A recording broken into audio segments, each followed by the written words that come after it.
You now, I know you were mad at him because he didn't follow your game plan, but given what that fight did and the dividends is paying off now, are you kind of happy in a way that he chose to fight that way? Well, as bad as it sounds, it turned out well. Even though he got hurt, sometimes you have to take a fall. You have to fall and hurt yourself, get up, and keep going straight to reach for other places. And that's the way I think about Bradley. That night, I really regret him going into that fight plan because he got hurt. He got hurt. He took a beating. But at the same time, in a way, it's like, okay, he did it, but he did it for his own good. I mean, whatever he did, it benefited him in the long run because a lot of people, they go back and talk about that fight specifically. Man, that fight was great. So it gives Tim a little bit of credibility as far as what kind of a fighter he is. Now people, they talk about Bradley like, oh man, that fucking guy can take a punch. Oh, that guy can fight. He was literally dead in that fight, and he still keeps coming back. But if I would have changed something in that fight, would have been you know what, Tim, box. That was the plan. But out on his own, he felt that, hey, you know what?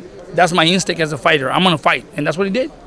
Against Diego Chaves, it seems like Tim always takes these tough fights and nobody wants to take the Ruslan fight. Now this Diego Chaves, he even thinks this is very comparable to that. How do you feel about him taking on these really tough assignments?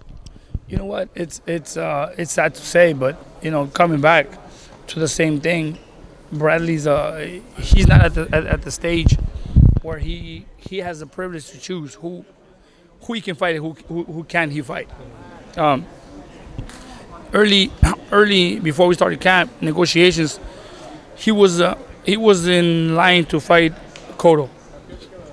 Excuse me. There was a lot of talks for Bradley and Cotto, December 6th. And then Cotto changes his mind and says, you know what, I'm not fighting this year. So then they come back and they give us names. They give us.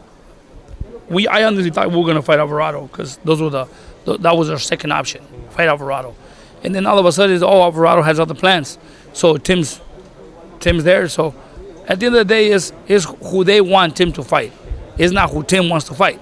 It's who they want to fight. Always the question is, who would you like to fight? We would like to fight a lot of people, man. But it's not who we want. It's who they want. Unfortunately, Tim is just unfortunate enough to not have that choice.